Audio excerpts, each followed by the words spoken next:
perencanaan dari bawah ke atas. Dalam artian bahwa awal perencanaan dikembangkan pada tingkat bawah tanpa batas aturan. Jadi bottom up itu biasanya buat perencanaan adalah bawahannya, kemudian akan disampaikan kepada atasannya mengenai perencanaan tersebut. Jadi tidak ada aturan yang terkait di dalamnya. Kemudian ada pendekatan perencanaan kontingensi, yaitu titik perhatian pendekatan ini adalah mencoba agar organisasi tidak selalu menyesuaikan diri terhadap berbagai perubahan lingkungan internal dan eksternal. Kemudian ada pendekatan social demand, yaitu pendekatan ini berusaha memprediksi kesesuaian antara produk dengan keinginan dan kebutuhan konsumen. Itu tadi kita harus bisa membaca selera konsumen, bagaimana lingkungan masyarakat tempat Anda tinggal, di sekitar lokasi perusahaan, di sekitar lokasi usaha. Misalnya Anda mendirikan usaha di dekat kos-kosan mahasiswa. Yang Anda dirikan apa? Kalau nggak makanan, kalau nggak tempat alat kebutuhan sehari-hari mahasiswa, atau bisa jadi yang dijual juga fotokopi, mesin fotokopi, membantu untuk fotokopi dan printer rental komputer seperti itu harus bisa dibaca untuk lingkungan sosialnya. Nah, kemudian ada pendekatan manpower. Nah, pendekatan manpower ini yaitu pendekatan didasarkan pada kebutuhan perkembangan dan pertumbuhan laju ekonomi organisasi yang difokuskan pada peningkatan kualitas SDM yang berdampak pada peningkatan kesejahteraan organisasi. Kemudian ada pendekatan rate of return. Nah, rate of return ini didasarkan pada teori produktivitas dengan konsep keseimbangan antara input dan output serta perhitungan bisa langsung satuan nilai uang. Nah, biasanya rate of return ini adalah lebih kepada perusahaan-perusahaan yang profit, sedangkan CBR itu lebih untuk perusahaan-perusahaan yang non profit, misalnya seperti koperasi.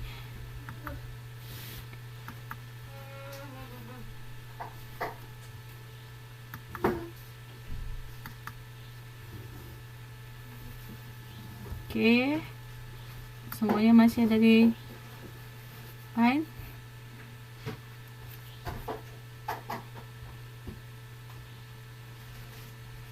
Oke, nah kita masuk kepada kegiatan belajar 2. Itu ada namanya pengambilan keputusan.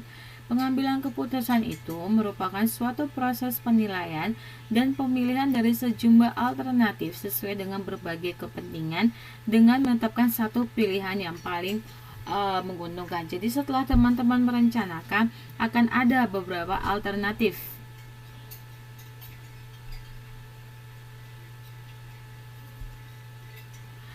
Fluktuasi itu lebih ke arah gimana ya ngomongnya, fluktuasi itu seperti tidak konstan gitu Mbak, ada pergerakan naik turunnya gitu. Intuisi itu lebih kepada insting atau perasaan, jadi itu berbeda. Oke, tadi Mbak Ratna nanya fluktuasi dan intuisi apa ya Mbak, terus saya jawab fluktuasi itu ada perkembangan naik turunnya seperti itu, jadi tidak konstan. Sedangkan intuisi itu lebih kepada perasaan, jadi lebih kepada memperkirakan sesuatu seperti itu. Nah, setelah teman-teman merencanakan, teman-teman akan mengambil yang namanya keputusan. Keputusan ini buat apa? Dari teman-teman merencanakan tadi, ada beberapa alternatif yang akan teman-teman gunakan dalam mengambil keputusan dalam organisasi. Nah, teman-teman di sini harus bisa mengambil keputusan yang paling tepat. Seperti itu. Nah, untuk si keputusan itu sendiri, itu ada beberapa proses pembuatan keputusan. Nah, proses pembuatan keputusan ada identifikasi dan analisis masalah, identifikasi kriteria keputusan. Suaranya hilang? Semuanya merasa suara hilang? Masih hilang Mbak V?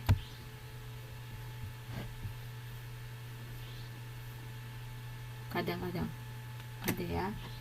Oke, kemudian identifikasi kriteria putus Ya, kali ini beneran putus. Sinyal saya yang sangat berkurang. Udah, masih putus-putus. Udah. Apa masih putus-putus? Masih. Padahal sinyalnya udah full ini.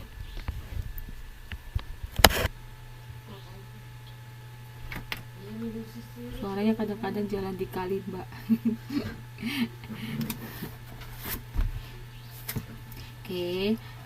Oke. Ini proses pembuatan keputusan ada identifikasi dan analisis masalah.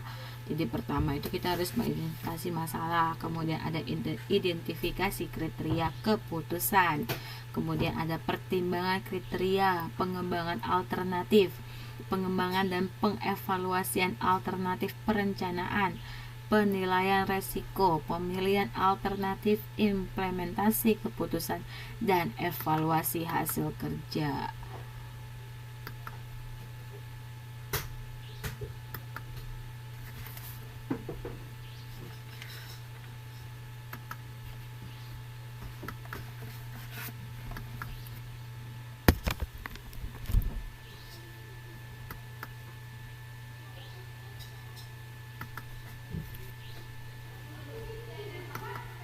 Kenapa susah ya?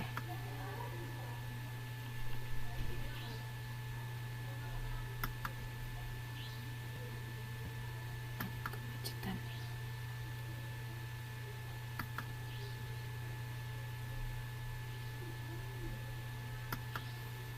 Ya, kenapa susah ini?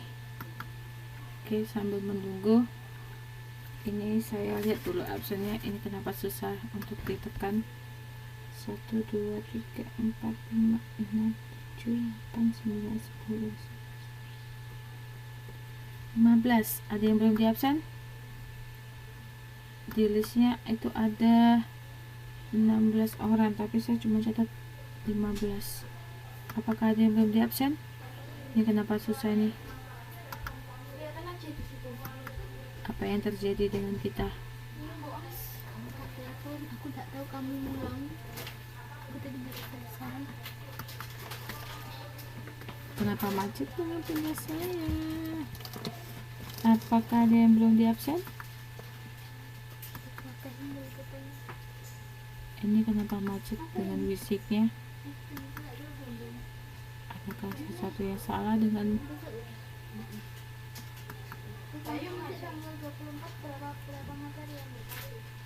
Oke, sambil menunggu. Halo, masih bisa dengar suara saya? Apa juga yang lain mengalami macet?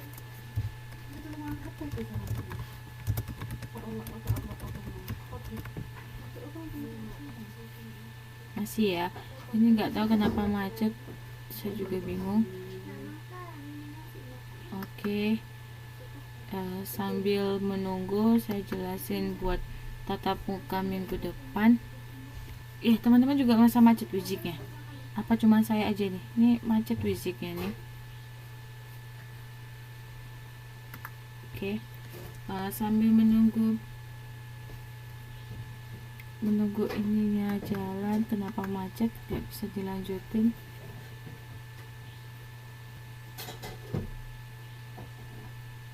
Ini ada yang salah di sini. Putus-putus suaranya. Astaga. Ya macet ya. Oke, sambil menunggu ini, kenapa jadi kesini? Buat minggu depan itu ada tugas kelompok, ya. Jadi sambil menunggu ini ya, saya sambil intermezzo sedikit. Jadi teman-teman, sudah saya bagi kelompoknya, tapi ini juga tidak bisa diupload. Tidak tahu kenapa. Batu apa Mbak Suci? Mbak Suci senangnya bercanda loh. Ya, ini kenapa tidak bisa? Apa yang terjadi? Oke, jadi itu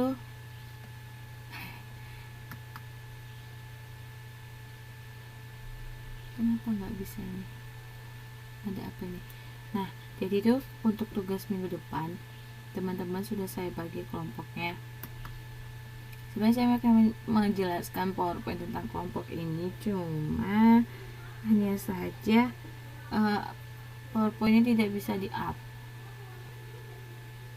di sini. Jadi akan saya upload di Facebook untuk masalah kelompoknya. Nah, teman-teman itu akan dibagi menjadi 2 kelompok. Mbak Isna, benar ya jumlah mahasiswanya untuk manajemen 21 orang? Mbak Isna?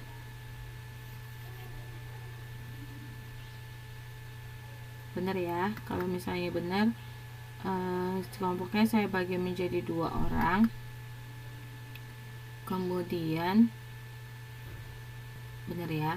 Kemudian kelompok 1 itu iya nih, nggak tahu nih kenapa nih fisiknya kenapa begini.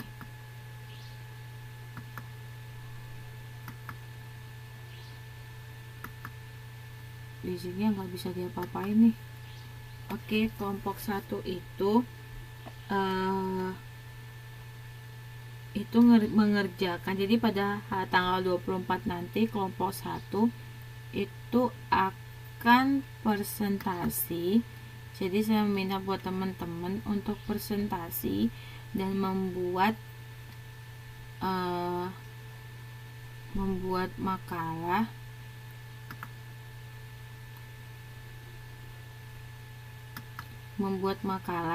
Nah, nanti pada tatap muka nanti teman-teman akan presentasi, masing-masing kelompok akan mempresentasikan tentang modul itu. Nah, untuk kelompok 1 bisa dicatat bahwa kelompok 1 itu tugasnya adalah mempresentasikan modul 5. Kemudian untuk kelompok 2 itu akan mempresentasikan modul 6. Oke. Nah, masing-masing kelompok itu akan mendapatkan durasi waktu untuk presentasinya itu sekitar 25 menit dan punya waktu untuk tanya jawab sebesar 10 menit. Ya. Jadi nanti pada saat tanggal 24 teman-teman diminta untuk membuat PowerPoint seperti ini.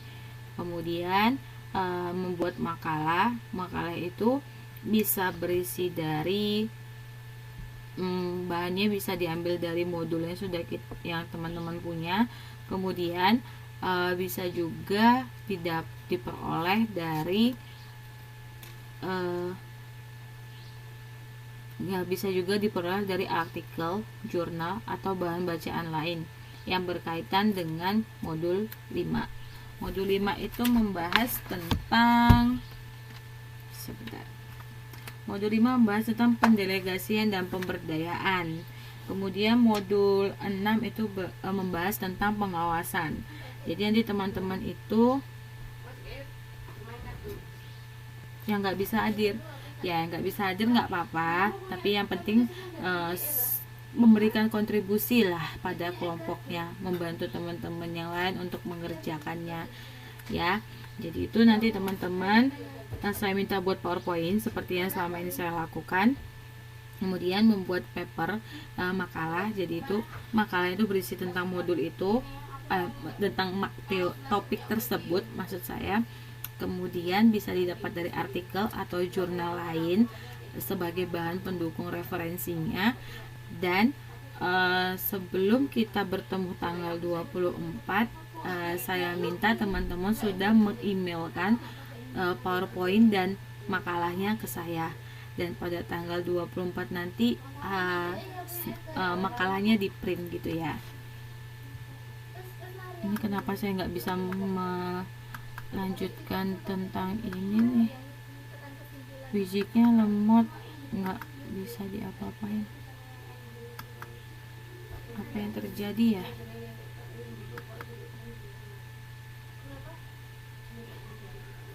Oke Mbak Nana, nggak apa-apa. Ada pertanyaan mengenai tugas? Iya Mbak Nana, nggak apa-apa, ditinggal bentar. Ada pertanyaan mengenai tugas?